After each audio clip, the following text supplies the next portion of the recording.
Well, as you know that when we discuss the functions of the chemical messengers, that is the hormones, we discussed that they help in maintaining homeostasis. What is homeostasis? Homeostasis means maintaining the internal conditions constant. So, for maintaining the internal conditions constant, these hormones play a very important role. But when you can say the action of the hormones is under the control of some other hormones or under some other factors, then we call this as the feedback control mechanism. So, when the action of the hormones is under the control of some other factors or some other hormones, then we call it as feedback control mechanism. Now, this feedback control mechanism is of two types. Well, we can have a positive feedback control or we can have a negative feedback control. Now, we will just discuss one example to actually explain you the feedback control mechanism, that is the secretion of the hormone, that is thyroxine, from the thyroid gland. So, we are going to discuss this example when we want to discuss the feedback control mechanism. Look at the diagram very carefully. What you can see, we have TRF. What is this TRF? This is thyrotropin releasing factor. It is what? It is thyrotropic releasing factor. Now, this thyrotropin releasing factor, you can also call it as thyrotropic releasing hormone. It can be TRH also, right? So, I will just write it here, TRH. Then we have this TSH, that is thyroid stimulating hormone. Now, what you see, this TRF is going to secrete or help in the secretion of TSH. TSH is what? Thyroid stimulating hormone, which in turn is going to help in the secretion of this hormone, that is thyroxine. So, this is how the control mechanism is there in the case of release of thyroxine from the thyroid hormone.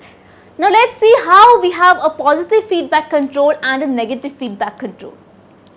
Now, what happens? When do we say we have a positive feedback control? When the level of thyroxine hormone, it is less in the bloodstream than normal. So, when the amount of thyroxine is going to be less in the bloodstream, then what is going to happen? This is going to stimulate the hypothalamus. This is the hypothalamus, right? This is the pituitary gland. As I told you that pituitary gland is attached to what? This hypothalamus. This is the pituitary gland and this is the thyroid gland. So, when the level of thyroxine is going to be low in your bloodstream, then what is going to happen? This is going to what? This is going to stimulate hypothalamus to secrete more of this TRH, or you can say TRF. This is what? Thyrotropin releasing factor, or you can say thyrotropin releasing hormone. So, in some books you will find it as TRH, that is thyrotropin releasing hormone. In some books you find it as TRF, that is thyrotropin releasing factor. So, what is this factor or this hormone going to do? As this low level of thyroxine has led to stimulation of the hypothalamus to secrete TRF, right? Then when this is there, then this is going to lead to the secretion of more of this TSH, that is thyroid stimulating hormone. What is it? It is thyroid stimulating hormone, and after this is going to help in the stimulation or in the increased, you can say, production of this hormone, that is thyroxine. So, this is known as the positive feedback control. This type of regulation or this type of control is known as what? Positive feedback control. So, just remember, when the thyroxine amount is going to be less in your bloodstream than required or than normal amount, then this thyroxine hormone, you can say less amount, it is going to stimulate the hypothalamus to secrete TRF. This is going to stimulate to secrete TSH. Then this is going to in turn help in the increased release of this hormone, that is the thyroxine hormone from the thyroid gland. Now, let us see what is there in case of negative feedback control. Now, what happens? For example, if we have this TRH, that is what?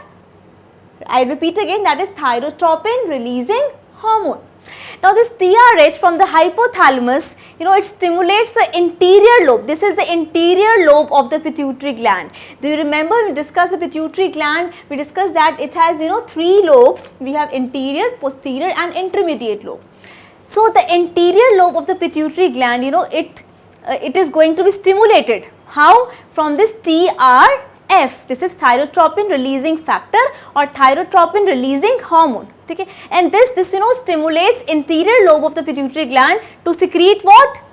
TSH, that is thyroid stimulating hormone, and this is going to lead to what? In the increase in the thyroxine production, as we discussed in the positive feedback control. But after what? When there is more amount of thyroxine hormone in the bloodstream, then this is going to actually stimulate the hypothalamus to actually decrease the release of this hormone, so that thyroid gland decreases the release of thyroxine hormone. This is known as what? This is known as negative feedback control. So this negative feedback control is there when the thyroxine hormone, it is more than normal amount, right? So positive feedback control is when we have, you can say, the level of thyroxine that is less than the normal in your bloodstream. When do we have the negative feedback control? We have the negative feedback control when the amount of thyroxine hormone is more than the normal in the bloodstream. So positive feedback control is going to take place when the amount of thyroxine hormone in the bloodstream is less than required, and negative feedback control is going to take place when the amount of this thyroxine hormone is going to be more than required, right? So this is how you can actually have an idea of the feedback control mechanism in case of the release of the thyroxine hormone from the thyroid gland. So this release of thyroxine hormone is under the control of some other hormones and some other factors, that is what? The TRF or TRH and the TSH. TRF is thyrotropin releasing factor, or you can also call it as TRH, thyrotropin releasing hormone. Then we have TSH, that is thyroid stimulating hormone, and this is going to initiate the release of this thyroxine hormone from the thyroid gland.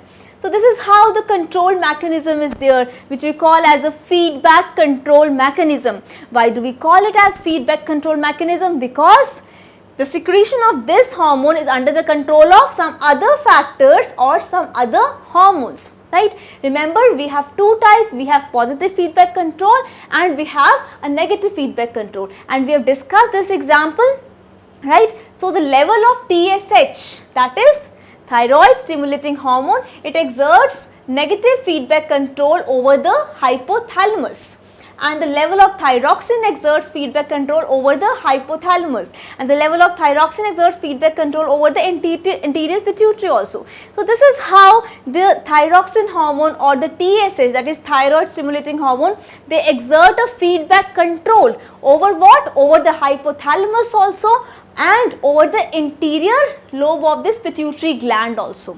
So this is how the feedback control mechanism is there, which goes inside your bodies, which control the release of this thyroxine hormone in the bloodstream. This can be a positive feedback control also, and it can be a negative feedback control also. I hope that this feedback control mechanism is very clear to you now.